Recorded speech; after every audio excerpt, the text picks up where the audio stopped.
Hello and welcome to a short video demonstrating how to find relevant resources for topics you can use in your Environmental Studies 5121 class. For this video, I will choose one concept, one term, in this case sustainable development, and I will go through a few steps on how to find relevant information on this particular topic. I will start with what we all do. We all go to Google, and I will put in my term in Google, sustainable development, and take a look at what we're actually getting. Now, I'm sure that most of us know that Google results are displayed in the order of, well, sometimes who pays more, and then the next important relevant factor for them is what websites are more popular. So in this case, take a look at the order in which the results are displayed and maybe take a minute to think about that. Something else that's important to be aware of in Google is that you end up getting .cas and .org and .coms. What does that actually mean in terms of the results and the bias that you may encounter? So with that in mind, I'm going to go to slightly better website for academic resources, and that is Google Scholar. I'm going to type in my term sustainable development in Google Scholar, and right now at least I have eliminated all the non-academic sources that I can get using Google. A lot of opportunities to refine your search, and you don't actually have access to everything that you have access to as York students. For that, I'm going to take you to the homepage of our library, library.yorku.ca, and I'm going to quickly point out that this search box over here, it searches for books, it searches for journals, but not articles.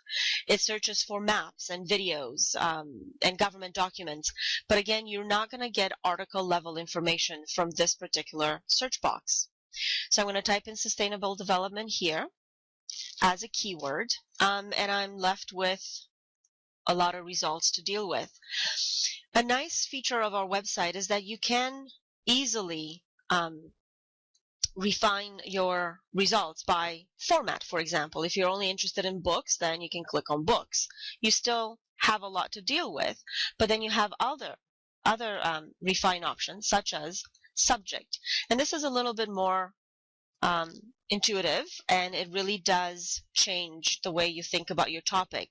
For example, if you're talking about sustainable development and natural resources, you can click on it and then you are left with 213 items to go through. Again, I'm going to go back to the homepage of the library and tell you that this is how you find books and journals.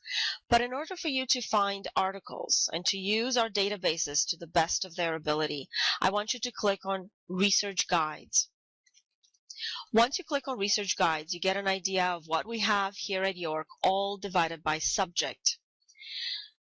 Take a look at your topic and realize that you may have to go to multiple subjects in order to cover your topic. In our case, sustainable development, I will go straight to planning. So here, click on planning, and this is the resource guide for planning at York University. Most guides have a contact number and an email, so please email the subject librarian with any questions you have. And I'm going to demonstrate to you that by going to dictionaries and encyclopedias is a really good way for you to start thinking about your term.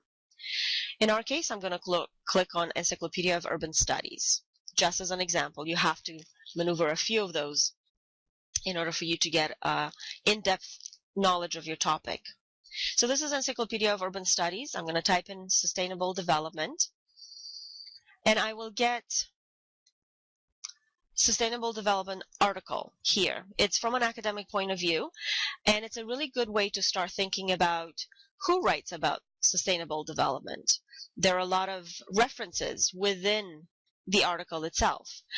Names, important names that you can go and then search further to see what these authors or these names are, how they're involved in sustainable development.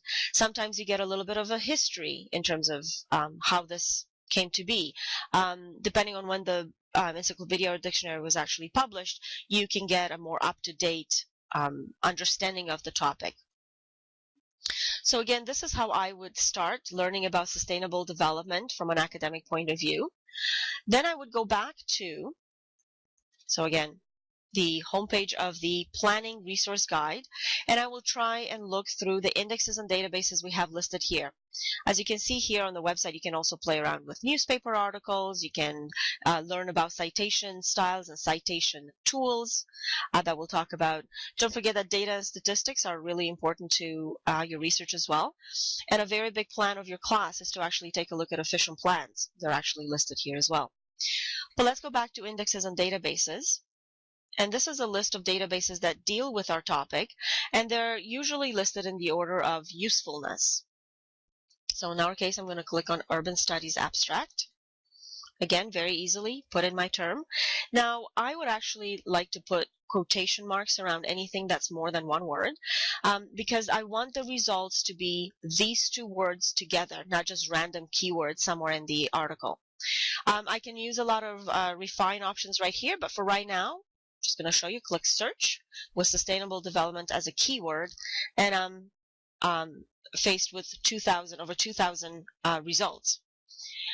Here is the ease of refining my results. I don't really care for reviews or trade publications right now, so I just want academic journals. Down a little bit. I only want articles that were published in the last, let's say, 4 years. I'm down a little bit more. And of course, you have the option to refine by subject. Show more. And you're really faced with, okay, what exactly about sustainable development do I really want to learn about?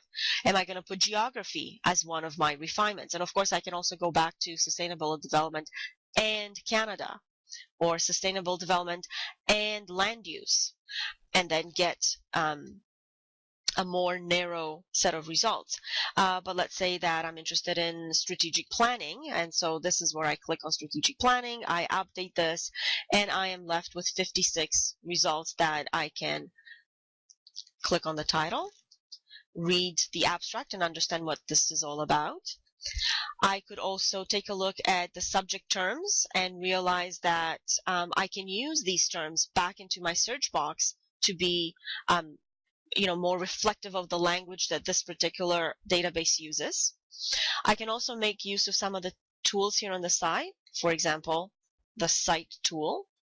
If you're using APA, it's a simple copy and paste to actually get your citations created. You can also print it or email it or save it for yourself. That's something like ProQuest, which says multidisciplinary search is big. It's huge. And you have to be very specific when you end up doing your searching. So for example, remember in Urban Abstracts, we got over 2,000 results. In ProQuest with sustainable development, I get 234,000 results. The same refine and narrowing tools are available. For example, only scholarly journals, only the results published in the last so many years. But in ProQuest, you have to be a little bit more specific about your terminology. So sustainable development and what? Now in here it gives you some suggestions, but I always like to go back to modify my search and add what's important to me. So if Canada is important to me as a specific location, I will redo the search, and as you can see, you get a lot less when you're trying to be a little bit more reflective of your search term.